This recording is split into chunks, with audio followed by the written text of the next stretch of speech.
This morning on BRN, how do social skills affect the daily life of people with Alzheimer's dementia? Joining me now to discuss this and a lot more, Andy Sommerlad and Debbie Moll of the Oxford Health National Trust. Andy, Debbie, great to see you. Thanks for joining us this morning. Thank you for having us. Yeah, and this is an important topic, an important study. Andrew, I want to start with you because there's a lot of information and a lot of studying being done on Alzheimer's and dementia. And just a basic question, how do social skills affect the daily life of someone who is inflicted with this horrendous disease? Yeah, we think that's a really important question. And what I would say is I think we have some understanding of how social skills and relationships are affected in different types of dementia, but it's an area that probably has been understudied compared to some other aspects of dementia. So I think we felt when putting together this study that actually this is one of the most important areas. For all of us, our social relationships are incredibly important. They're what make us who we are. And so if we think about developing a condition like Alzheimer's disease, the idea that our relationships might be affected is really distressing and something that we wanted to look more into. We know that there are some changes in the way in which people, when they develop different types of dementia, perceive aspects of social relationships. So, for example, they might find it more difficult to recognize and respond to social cues in conversations, and that can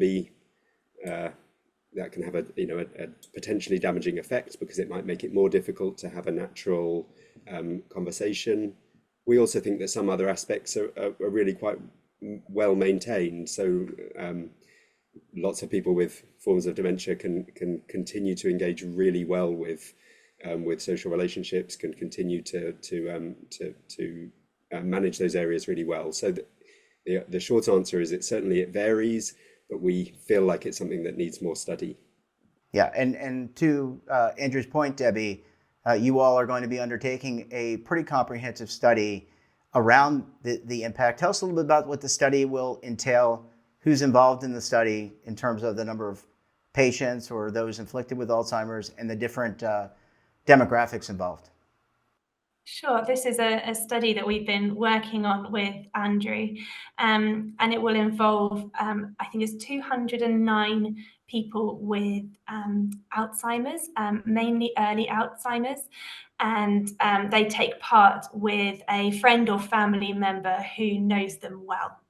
And we see them in the community, so it's lovely because we can go and see people in their homes, and we have some questionnaires about their sort of social functioning, their social life, and some videos that are asking, they're exploring their people's ability to see, to sort of see what other people are thinking and feeling. And that helps add to this picture of what might be behind this possible impact that people with dementia see on their social functioning and social relationships and so on. So we see people at the beginning of the study, and then we see them a year later to complete some similar questionnaires.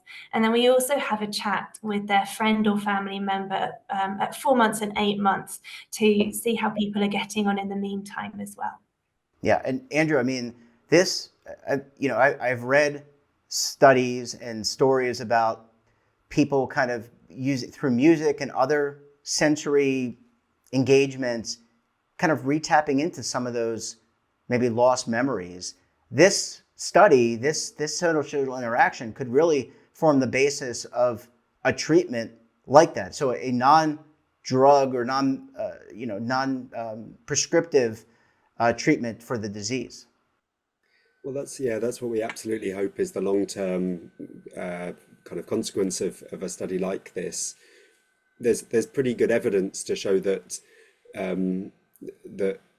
being socially active is beneficial for your brain health. So people, well, older people who don't have dementia, so general group of older people who are more socially active are less likely to develop dementia in the long run and maintain better cognitive abilities.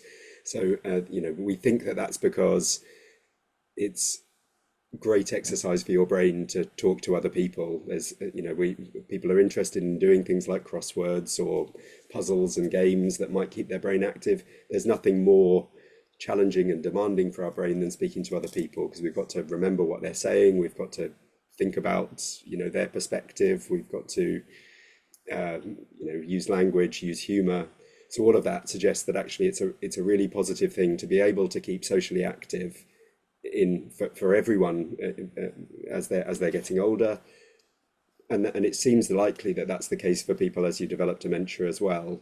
And as Debbie was saying, the concern around the possible withdrawal from social relationships that occurs with some people when they develop dementia, if we can find a way to try and reverse that, maintain better social relationships and functioning by understanding what are the causes of those changes, then that, we hope, has the potential to have a really positive impact. Yeah, and Debbie, as we were talking, what occurred to me is people use, even older people in their 70s, 80s, they use their phones. So social interaction isn't no longer me talking to my wife every morning, or my wife talking to me, which is typically how it goes. Now people are interacting on their phones. Does the study account for that social media or that social interaction that through video, through FaceTime, if you have an Apple product or some other, some other medium? Does it account for that type of socialization? Yes, so some of the questionnaires that we're asking do ask about socializing with people through phone and through video call and those areas. There is also a sub-study for this research project as well, which I think Andrew might be best placed to share about, because his site has been mostly involved in that part of this research study.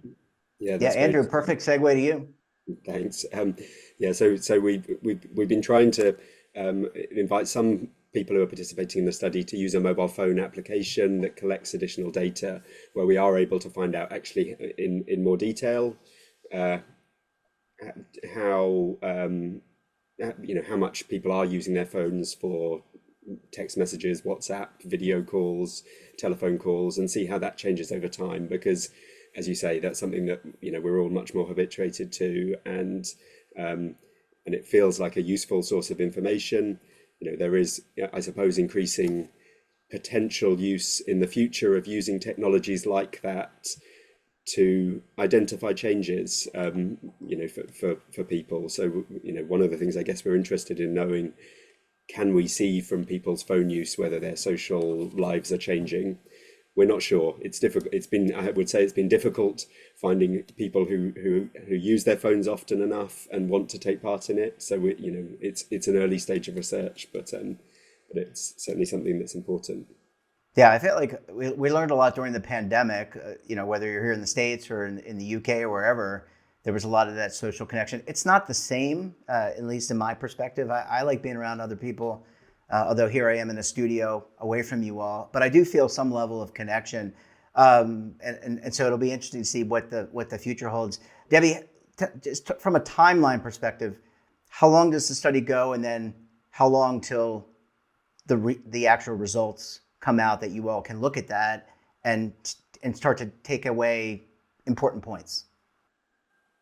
So officially, we sort of closed to recruitment in April 2025, so April next year.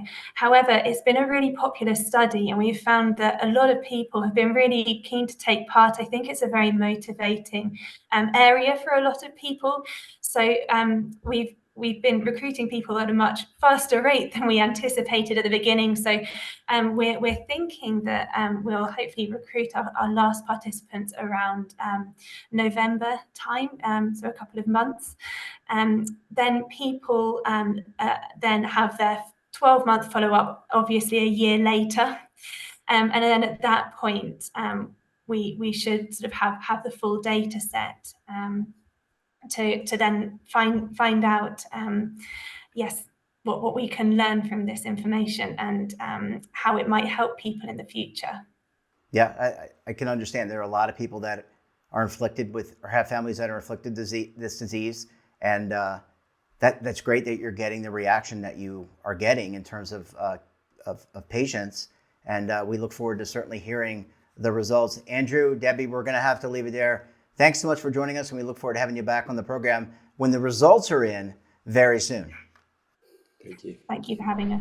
And don't forget to subscribe to our daily newsletter, The Morning Pulse, for all the news in one place. Details are at our website.